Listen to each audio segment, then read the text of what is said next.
할렐루야. 아멘. 오늘도 하나님께서 우리에게 아주 귀한 말씀의 교제하는 시간을 주시고 이 시간 선포되는 말씀을 통해서 우리 하나님을 알 때 더욱 깊이 알고 하는 그런 은혜 시간이 될 줄로 믿습니다. 우리는 어떤 사람들의 삶의 모습을 좀 보면서 그 사람을 평가하는데 그 삶의 모습을 보면서 평가하게 되죠. 그 사람의 언어를 통해서 그 사람이 어떤 사람인지를 좀 평가하게 되는 것입니다. 말로는 뭐 그럴듯한 이야기들 이렇게 많이 하지만 삶으로서 그것이 증거되지 않으면 그 사람이 입으로 하는 모든 말은 다 거짓이 되고 마는 것이죠.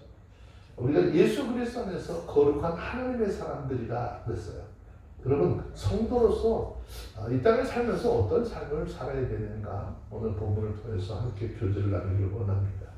그리스도인들의 생활은 하나님을 본받는 자가 되어야 하는 것이고 예수 그리스도의 사랑 가운데 행해야 한다라고 하는 말을 이제 이야기했었는데 이제 3절부터는 사도 바울이 너희 그 옛사람을 벗어버리고 새로운 생활을 해야 한다라고 하면서 몇 가지 좀 이야기하고 있어요. 그러니까 예수 그리스도 안에서 우리가 예수를 영접하고 거룩한 하나님이 사람이 되었으면 너희 이제 옛날의 삶 다 버리고 새로운 생활을 해야 되는데 그 새로운 생활이 어떤 것이냐 설명하고 있습니다.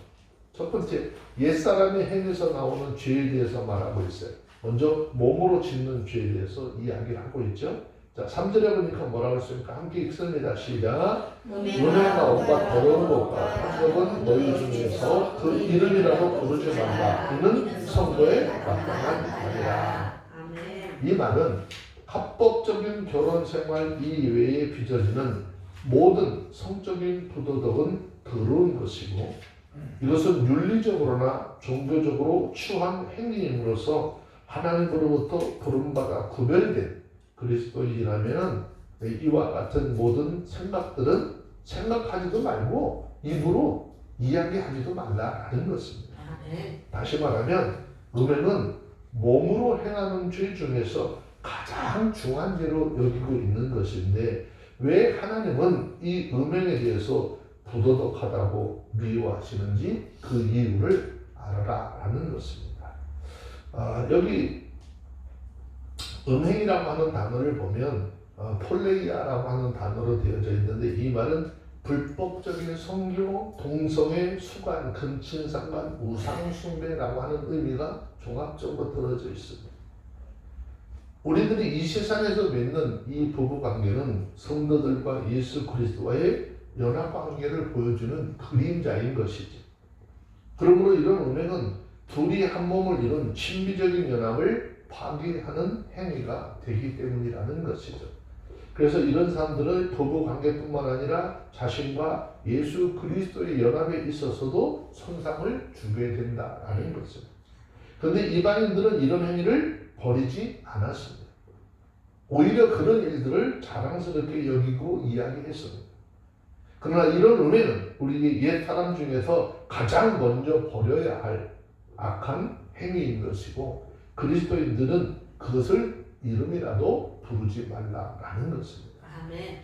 그뿐 아니라 도박이나 사기, 특별히 이 거짓말하는 것 등등 육신의 소욕을 만족시키려고 그 욕심과 자신의 삶의 비중을 하나님보다 물질을 더 사랑하고 섬기는 이런 마음도 다 버릴 수 있어야 한다는 것이죠. 아멘. 다른 사람을 이용해서 자기가 높아지려고 하는 지위, 자기 어떤 목적을 세우려고 하는 이 모든 것도 이 안에 포함이 되어져 있어요.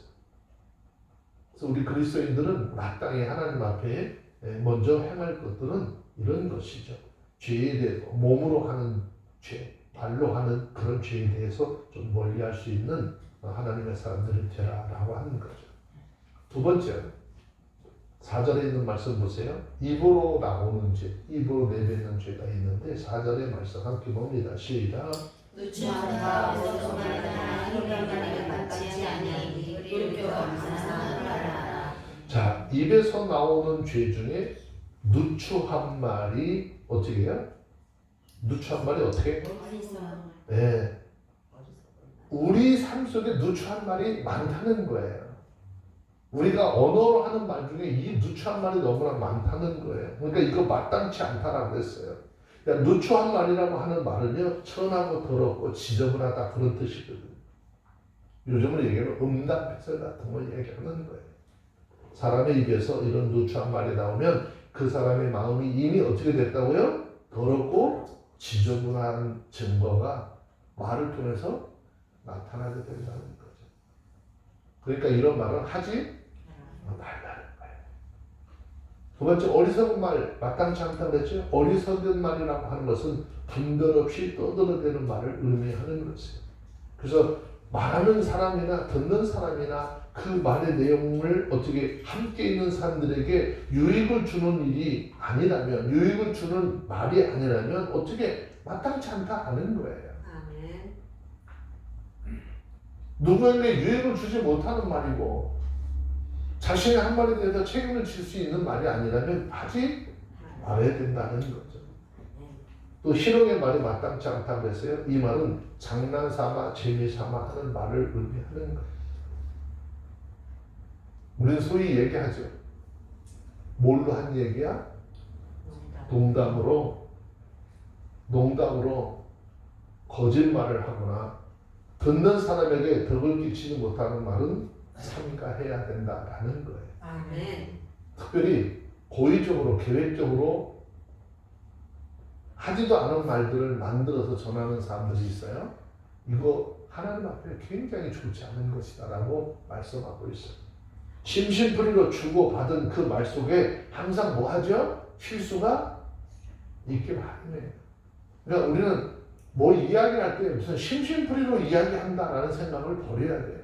내가 대화를 할 때, 누군가 대화를 할 때 내가 지금 하는 이 대화를 통해서 이 사람이 죽을 수도 있고 살 수도 있다는 생각을 늘 가져야 돼요. 신앙적으로 긴장감을 좀 가지고 사람과 사람 사이의 대화를 나눌 때도 필요하다는 거죠. 그래서 말해놓고도 괜히 이런 말을 했나 곧 후회하게 되는 경우가 많이 있죠. 이런 모든 말들이 희롱의 말이에요.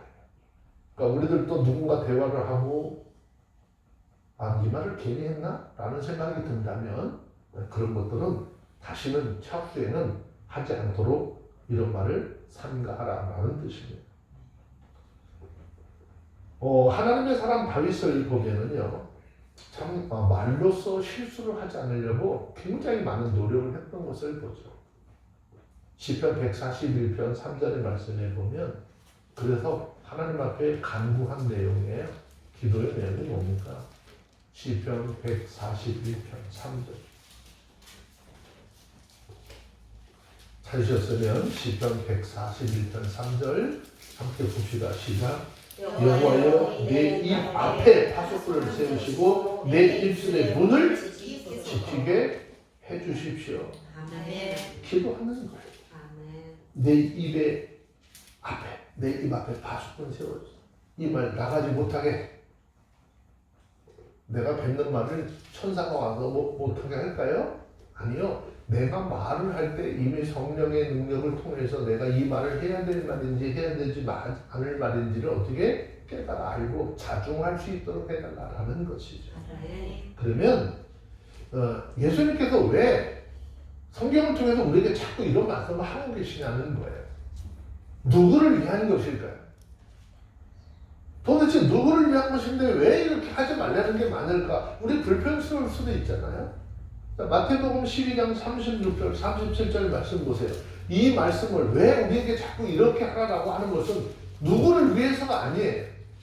우리 스스로를 위해서 주님 그렇게 하라는 거예요. 주님이 우리를 사랑하는 마음이 얼마나 큰지 그 사랑을 깨닫게 되어주시길 바랍니다. 아멘. 자, 마태복음 12장 36절, 37절 시작. 내가 너희에게 이르노니 사람이 무슨 무익한 말을 하든지 심판날에 이에 대하여 신문을 받으리니 내 말로 옳다 함을 받고 내 말로 정죄함을 받으리라 그랬어요.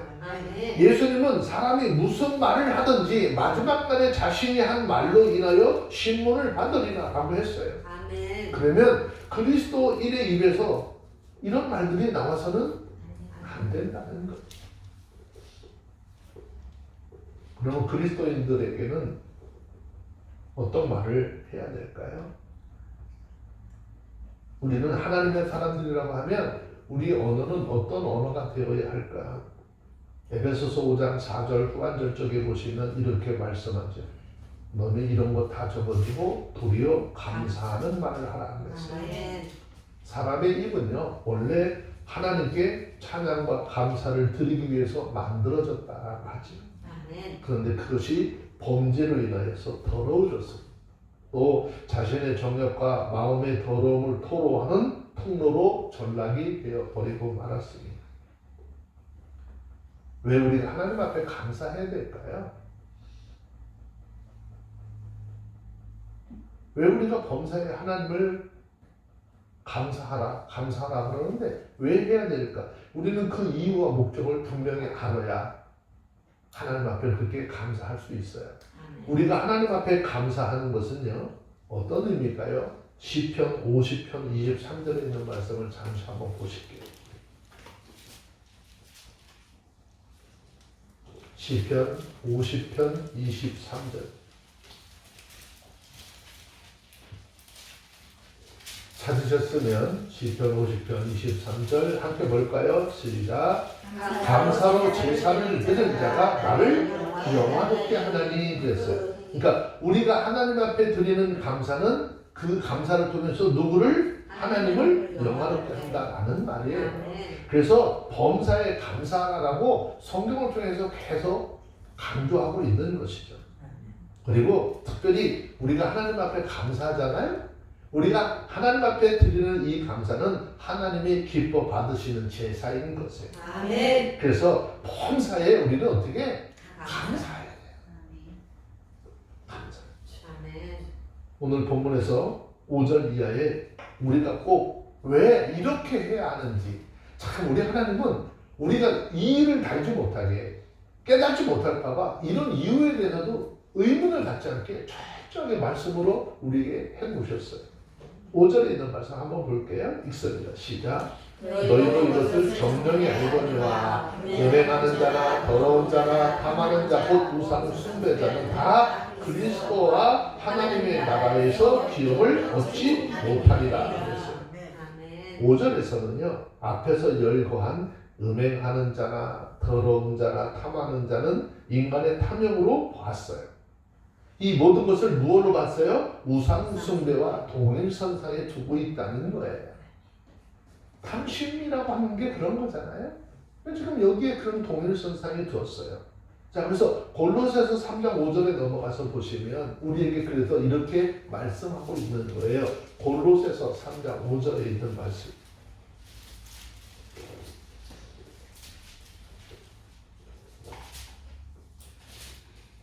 골로새서 3장 5절 읽습니다. 시작. 그러므로 따로 있는 지체를 죽이라. 곧 음란과 부정과 사욕과 악한 정욕과 탐심이니 탐심은 우상 숭배니라.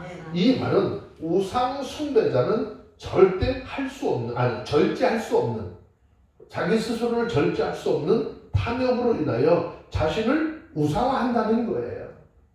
뭘 좀 해놓으면 내가 하면서 하나님께서 이렇게 하셨다는 것이 아니라 자신의 이름을 자꾸 높이고 자신을 우상화해서 앞에서 말한 죄를 범하는 자들로 결국 이러한 사람들은 누구라도 다가올 하나님의 나라에서 기업을 받을 수 없다는 거예요. 우리는 범사에 내가라고 하는 건 사라져버려야 돼요. 내가 하는 건 아니고 하나님이 하셨다라고 고백할 수 있어야 하는 거예요. 아멘. 우리의 삶에 왜 자꾸 내가라고 하는 것이 들어가느냐?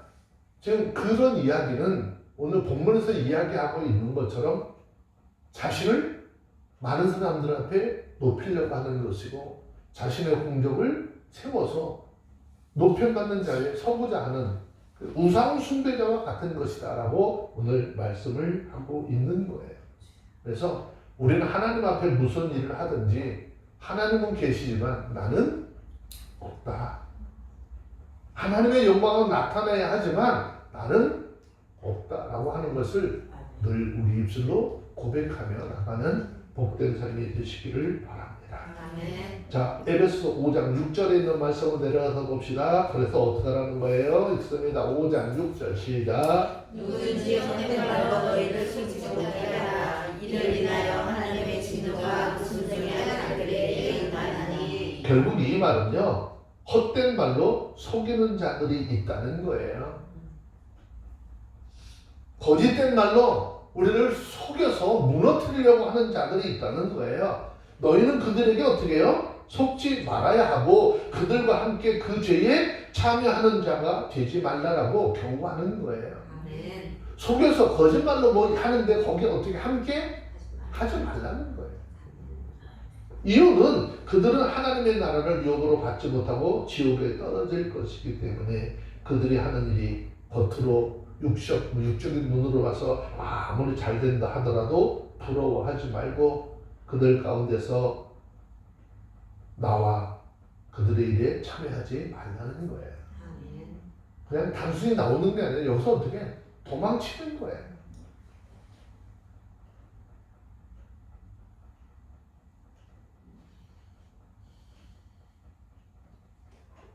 제 가운데 유혹이 우리 발목을 자꾸 붙잡죠. 나와 함께 하자. 이렇게 하면 여기에는 큰 영광이 있어. 여기는 너에게 큰 유익이 있어. 자꾸 발목을 잡아서 이끕니다. 그 발목 잡는 것, 참 뿌리치고 도망 나온다는 거 쉽지 않잖아요. 근데 하나님은 너희는 그 자리에서 어떻게 해요? 도망치라는 거예요. 나오라. 자, 5장 8절에 있는 말씀으로 내려가서 봅시다. 읽습니다. 시작. 너희가 전에는 어둠이더니 이제는 전에서 성신자 이제 자녀들처럼 행하라. 자, 너희가 전에는 뭐였었대요? 어둠이더니 이제는 주 안에서 빛이라. 아멘. 우리는 빛 대신 예수 그리스도를 영접하기 전에는 그냥 어두운 존재였었다는 거죠. 빛이 생명이라고 한다면 어둠은 사망인 것이죠. 아멘. 그래서 너희가 전에는 어둠이었다니 이 말은 너희들이 예수 그리스도를 알기 이전에는 우리는 어둠과 사망 가운데 살아갔었다라는 이야기입니다. 이 말은 죄의 종이 되어서 하나님을 거역해온 지난날 우리의 생활을 이야기하고 있는 것이죠. 그런데 이제는 너희가 주 안에서 뭐래요? 빛이라 그랬어요. 아멘. 성경을 살펴보면 예수님께서 요한복음 9장 39절에 아주 굉장히 의미심장한 말씀을 하시죠. 한번 보시겠어요? 요한복음 9장 39절. 이 말씀이 굉장히 의미심장한 말씀입니다. 자, 찾으셨으면 한번 보시겠습니까? 읽습니다. 시작. 예수께서 가라사대 내가 심판하러 이 세상에 왔으니 보지 못하는 자들은 보게 하고 보는 자들은 소경이 되게 하려 하시리라. 아멘. 자, 이 말씀은 세상에 소경된 사람은 눈을 뜨게 해서 빛을 보게 하시고 세상의 것을 보는 눈, 그것을 향해서 눈뜬 자들은 그대로 눈을 감겨서 빛을 보지 못하게 하신다라는 말씀이에요. 아멘. 그 사람의 삶에 관심이 어디 있느냐라고 하는 거예요. 그래서 우리는 이제 주 안에서 어떻게 생명의 빛을 보는 눈을 떴으니까 세상의 어둠을 보는 눈은 어떻게 해요? 감겨져야 되잖아요. 아멘. 근데 여전히 우리의 눈은 지금 어디가 있느냐는 거예요. 우리의 시선이 땅에 머물러 있을 것이 아니라 이제는 시선을 높이 우리 주님 계신 그 하나님의 나라를 보고 아멘. 그 영원한 천국에서 누릴 소망을 바라보고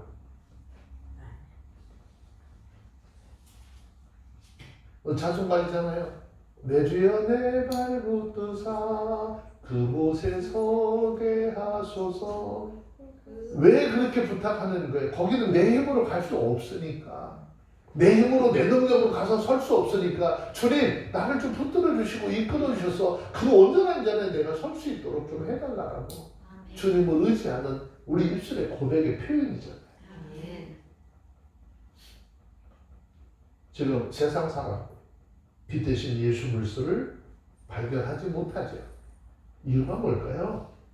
이유는 어둠에만 눈이 떠 있기 때문에. 다시 이야기하면 신앙적인 것, 믿음적인 것, 영적인 것에 관심이 없고 어디에만 오직 세상적인 것, 세상의 권력, 세상의 물력, 자기의 이름을 내려고 하는 이곳에만 온통 관심이 있으니까 이렇게 되어지는 것입니다. 성경은 요한복음 1장 45절에 보면 참 빛이 세상의 빛이 되 어둠이 깨닫지 못하더라 그런 말씀 한 번 있거든요. 한번 좀 보시겠어요? 요한복음 1장 45절.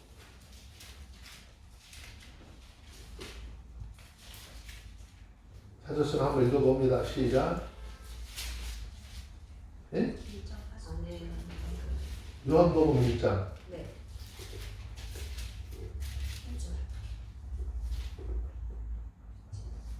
응?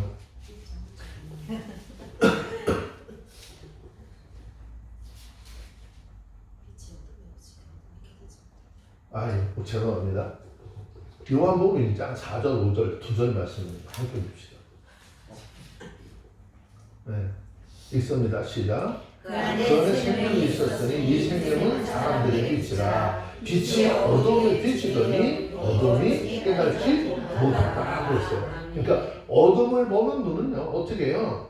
세상의 어둠을 보는 눈으로는 세상의 빛을 볼 수 없다는 것이죠. 그래서 요한복음 12장 46절에 보면 주님의 말씀이에요. 요한복음 12장 46절.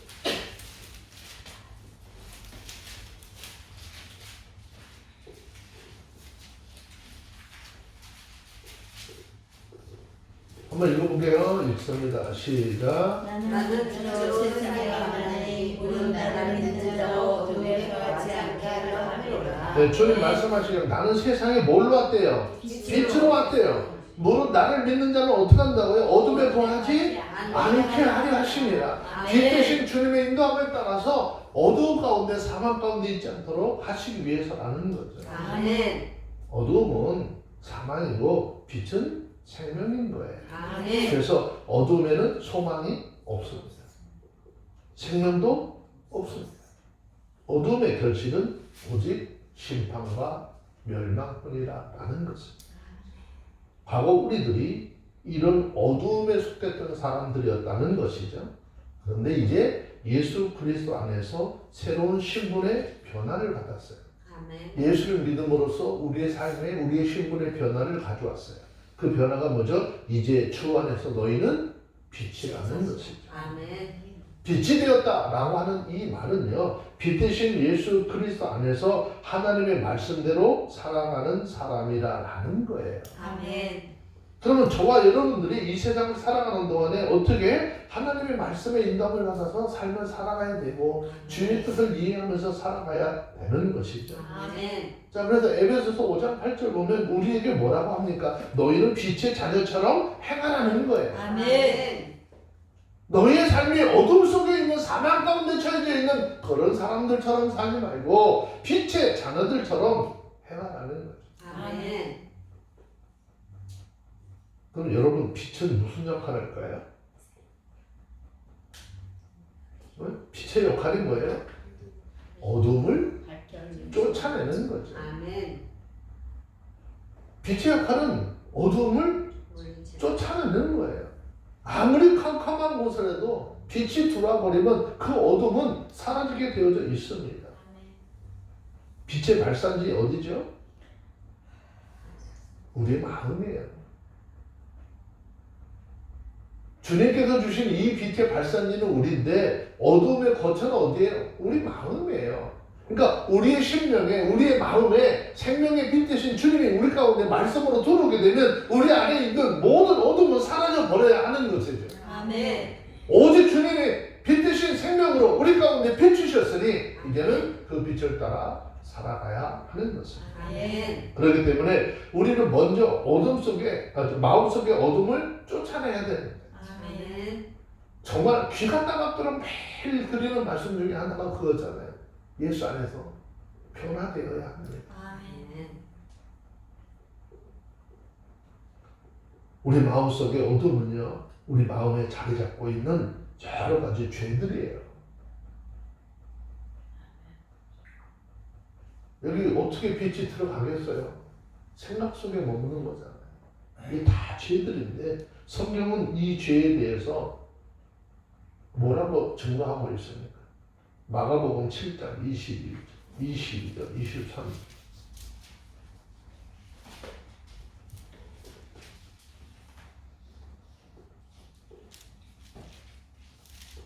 사람의 마음속에서 나오는 것들이, 말을 통해서 나오는 것들이 얼마나 악하고 더러운 것들인가? 예수님께서 말씀하시면서 뭐라고 하시죠? 자, 마가복음 7장 21절, 22절, 23절 함께 볼게요. 시작. 속에서 곧 사람의 마음에서 나오는 것은 악한 생각과 곧 음란과 도적질과 살인과 간음과 탐욕과 악독과 속임과 원탕과 흘리는 눈과 배반과 교만과 광패니 이 모든 악한 것이 다 속에서 나와서 사람을 더럽게 하느니라 하겠어요.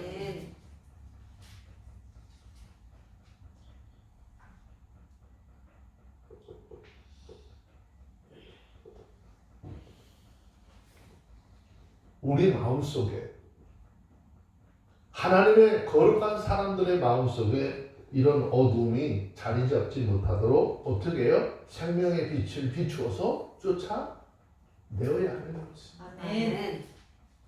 여러분, 빛은 우리에게 와서요, 내가 빛의 이름으로 나가라 하면서 나가는 게 아니에요.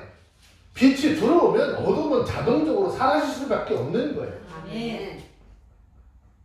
내 심령 속에 빛 대신 예수님의 말씀이 없으니까 여전히 이 마음속에서 생각하는 것들이 다 그런 악한 것들이 나오는, 그 악한 것이 자기만 더럽게 하면 되는데 그렇지 않아요.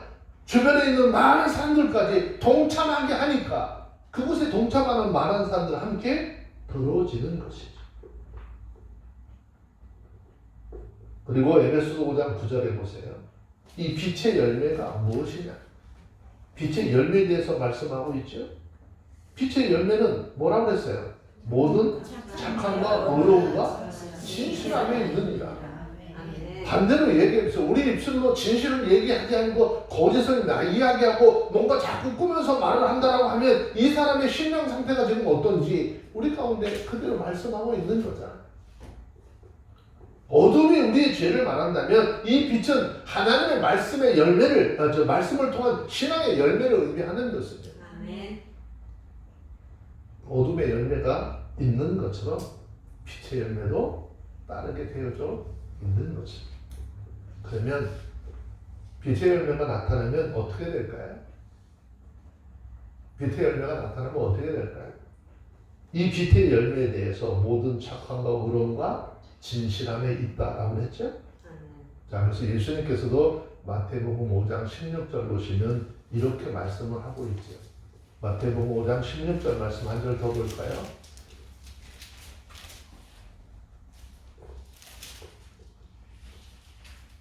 마태복음 5장 16절 한번 읽습니다. 시작. 이같이 너희 빛을 사람 앞에 비추게 하여 저희로 너희 착한 행실을 보고 하늘에 계신 너희 아버지께 영광을 돌리게 하라. 그러면 우리가 하나님 앞에 뭘 영광 돌립니다 뭐 하고 입술로 뻑적지근하게 떠들고 얘기해봐야 소용이 있어요, 없어요? 무엇으로 하나님 앞에 영광 돌리는 거예요?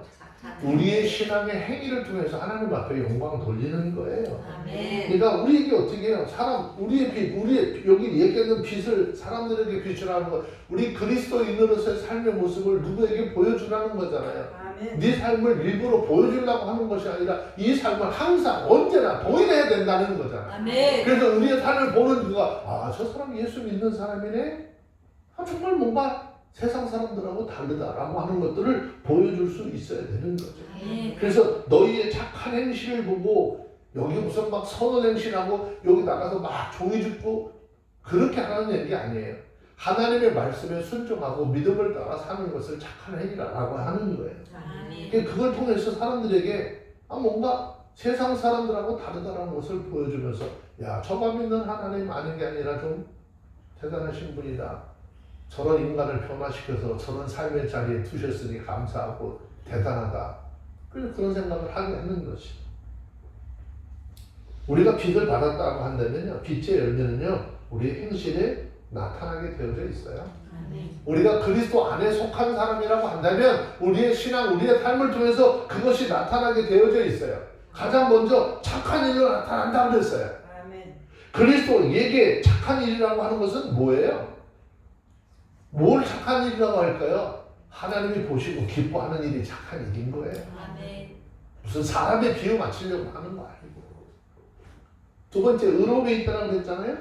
의로움이라고 하는 것은 우리가 받은 예수 그리스도의 의를 우리 생활에 어떻게 나타내는 것을 이야기하는 거예요. 우리의 삶이 자꾸 어떻게 주님께서 우리에게 주신 그 일을 어떻게 나타내 보여주는 거예요. 삶을 통해서. 그래서 제가 말씀드려요. 생활전도라고 하는 말씀도 드리잖아요. 내가 전도를 가서 복음을 전해서 막 그렇게 하지 않더라 할지라도 내 삶을 통해서도 그 삶을 바라보는 사람들에게 복음이 전해질 수 있다는 거죠. 또 진실함에 있는 이라고 그랬죠? 진실함이라고 하는 건 뭐예요? 거짓이 없는 말뿐만이 아니라 행동까지도 포함이 되는 거예요. 그러니까 빛을 받은 사람은 그 빛을 받은 증거로 이 세 가지 열매가 그 사람의 삶 속에 나타나야 한다는 거예요. 물론 모든 사람들이 담고 있는 빛의 강도는 약간의 차이는 있기는 하지만 착함과 의로움과 진실함의 열매는 반드시 맺도록 되어져 있다는 거죠. 그러면 우리가 그렇게 주님의 말씀을 따라 살면 이것이 반드시 열매를 맺도록 되어져 있다는 거예요. 만약 우리의 삶에 이것이 보이지 않는다면 우리 스스로를 좀 점검해보고 이제 내가 하나님의 말씀 안에서 내 삶이 좀 변화되어야 하고 주님이 원하시는 이런 열매를 좀 맺어야 되겠다라고 하는 다짐이 있는 시간이 되기를 바랍니다. 결과적으로 우리는 지난날 우리가 어둠에 거했을 당시에 온갖 도로 행실이 있었지만 예수 그리스도 안에 들어왔으니까 이제 버리라는 것이죠. 빛의 자녀처럼 빛을 비추면서 살아가야 하는 것이죠. 우리가 주변에 이 빛을 비춰나갈 때 우리는 하나님의 자녀로서 하나님 앞에 영광을 돌리는 삶을 살게 될 것이다 라고 하는 거예요.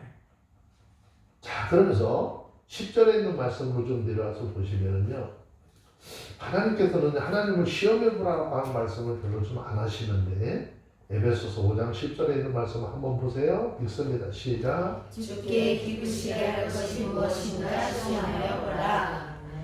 바울은 그리스도인의 생활 자세를 향하여 두 가지를 더 이야기하고 있는 거예요. 그 하나는 뭐죠? 10절에서 주께 기쁘게 할 것이 무엇인지 뭐 하래요? 시험해보라.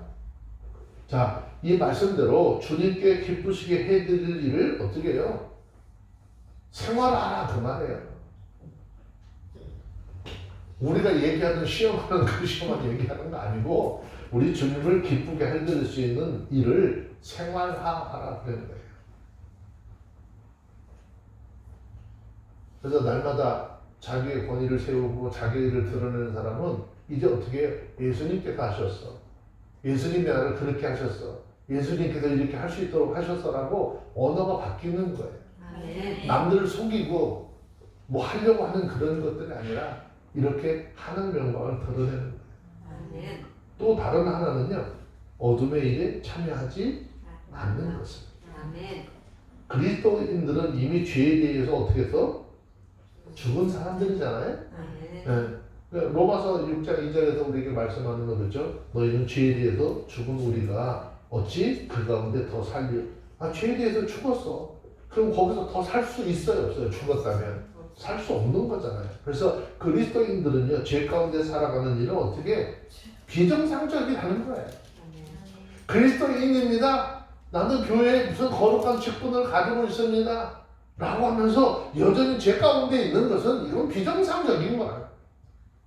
어떤 면으로 봐서도 이 사람은 온전한 그리스도인이라고 이야기할 수 없다라는 거죠.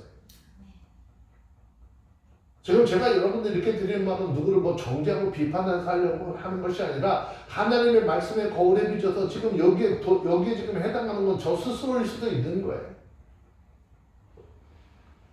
하나님의 말씀의 거울이라고 하는 거울을 통해서 우리 스스로를 좀 돌아볼 수 있어야 된다라고 하는 것을 말씀드리고 있어요.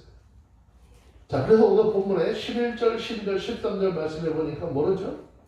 다 같이 읽습니다. 시작. 너희는 열매 없는 어둠에 대해 하나님을 말고 누리고 책망하라. 저희의 분이 행하는 것들을 말하기도 부끄러움이라. 그러나 책망을 받는 모든 것이 빛으로 나타나느니 나타나시는 것마다 빛이니라. 아멘. 그리스도인들이 어둠에 대처하는 태도는요, 참여하는 일이 아니라 그 일에 대해서 뭐 한대요? 책망하라는 거예요. 아니야, 이것은 아니야, 이건 잘못했어라고 분명히 확실하게 이야기할 수 있어야 한다라는 것이에요. 책망이라고 하는 것은요, 빛으로 어둠을 내어 쫓는 거예요. 하나님의 말씀으로 거짓된 것들을 쫓아내는 것입니다. 어둠은요, 빛 앞에 견딜까요? 견디지 못해요. 빛은 어둠을 내어 쫓게 되어져 있습니다. 빛이요, 없거나 희미하게 되잖아요. 그럼 어느새인지 어둠이 서서히 들어와서 결국 그 빛의 자리를 삼키게 되죠. 그러나 빛을 소유한 그리스도인들은 그 빛으로 어둠을 얼마든지 넉넉하게 물리칠 수 있습니다. 아멘. 주님은 우리에게 분명히 말씀하셨어요. 너희가 그런 일에 함께 동조하지 말고 책망하며 물리치라.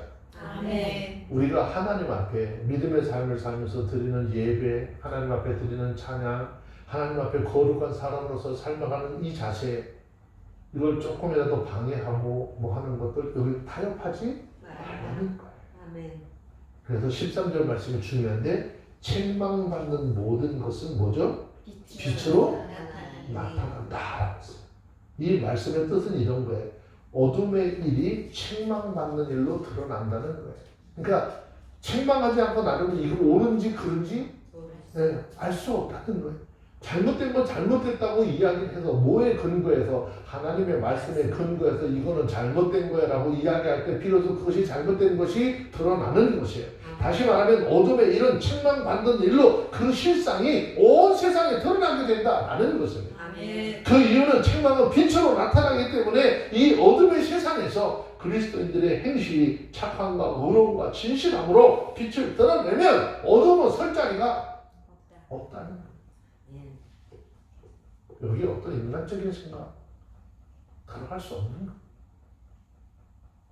주님은 우리에게 영원한 말씀의 법이고, 주님은 이 세상에 법으로 존재하시는 거예요. 아멘. 그런데 이 책망은요, 내가 도도해, 나는 이런 사람이니까 너 이렇게 해야 돼, 이렇게 하지 않고, 이 책망이라고 하는 것은 사랑과 연결이 되어져 있어요. 아멘. 책망하는 방법이 달라야 된다라는 거죠. 책망이 없는 사람은 참 사랑이. 제가 얼마 전에 우리 바이블 아카데미를 하면서도 그때 그런 말씀을 드렸어요. 그리스도인이 하는 칭찬은 당연한 거예요. 그리스도인들의 삶의 칭찬은 당연한 거예요. 그런데 그 칭찬으로부터 잘못하면 교만이 시작된다는 말씀을 드렸어요. 이유가 뭘까요? 칭찬을 하는 건 물론 당연히 해야 돼. 잘하고 뭐 하다 칭찬해야 되는데, 그 칭찬이 하나님께서 나 이렇게 일하게 해주셨네요, 이거 할 수 있는 거 하나님의 은혜에 이래야 되는데, 그 칭찬이 잘못돼서 내가 라고 하는 것으로 바뀌기 시작하면 그 사람을 자꾸 교만하게 만드는 거라, 병들게 만드는 거라 제가 그런 말씀을 드렸어요. 그러니까 여기 책망이 없는 사람은 마찬가지예요. 사랑하기 때문에 책망하는 거예요. 여러분 자식들한테 왜 매질합니까? 왜 꾸지람하고 난리쳐요? 관심이 없으면 그렇게 안 하죠. 내 새끼, 내 사랑하는 형제고 내 믿음의 가족이니까 이야기할 수 있는 것이죠. 특히 혈육적인 가족들, 자식이 삐뚤은 길, 잘못된 길로 갈까봐 책망할 수밖에 없는 거잖아요. 그런데 히브리서 12장 보면 어렵죠. 하나님 우리를 때때로 책망도 하시고 징계도 하시잖아요. 하나님의 사랑이 없어서 그런 게 아니잖아요. 오히려 못된 짓을 하고 아무리 잘못된 걸 해도 아무런 문제가 없고 모든 거 다 그냥 수용해줘? 이거는요, 그 사람 사랑하는 게 아니에요. 자, 히브리서 12장 8절.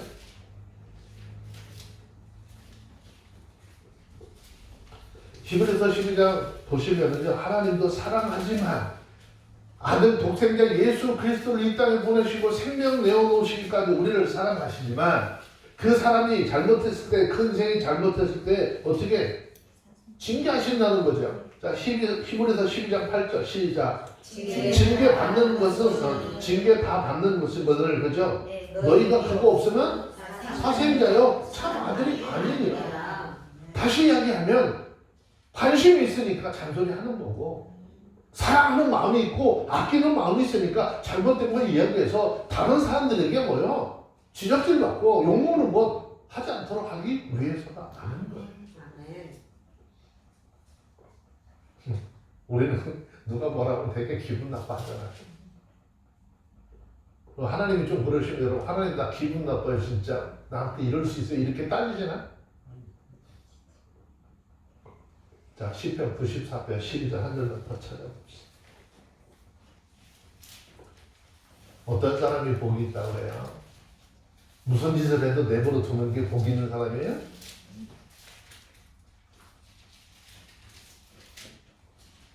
시편 94편 12절 읽습니다. 시작. 여호와여 주의 징벌을 당하며 주의 법으로 교훈하심을 받는 자가 복이 있다는 거죠. 우리가 어둠의 일을 책망함에 있어서 제일 먼저 자신의 올바른 행위로서의 빛을 발산해야 된다 그 말이에요.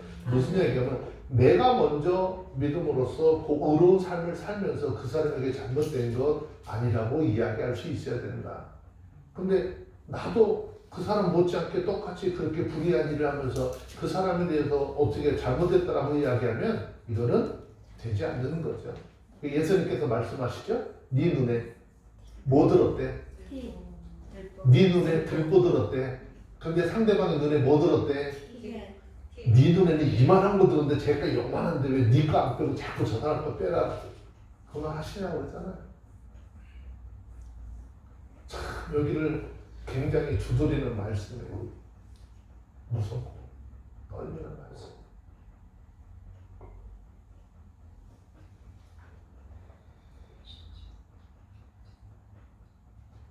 어둠의 일을 벗고 새로운 생명을 주려고 하는 간절한 마음. 그 잘못을 통해서 어떻게 하나님 원하시고 모든 사람과 더불어 화평하는 관계를 맺을 수 있도록 하는, 그래서 두려움과 온유함으로 책망하라는 거잖아요. 혹시 나는 저러지 않을까? 내 삶에 그러지 않을까? 내 삶에 누구에게 어떤 말을 듣고 이야기를 한다는 것 나쁜 것이 아니에요. 그걸 통해서 하나님 나를 얼마나 사랑하고 있는지를 믿고 깨달을 수 있는 모두가 되어주시길 바랍니다. 자, 5장 14절 마지막 한 절 더 읽습니다. 시작. 그러므로 이르시기를 잠자는 자여 죽은 자들 가운데서 일어나라. 그리스도께서 내게 주시리라 선전하라. 자, 이 14절에 있는 말씀은요, 이사야서에 있는 말씀을 인용한 말씀이에요. 잠자는 자여 깨어 죽은 자들 가운데 일어나라 그랬어요. 무슨 얘기입니까? 세상은 죄악의 어둠 속에서 잠자는 자들이에요.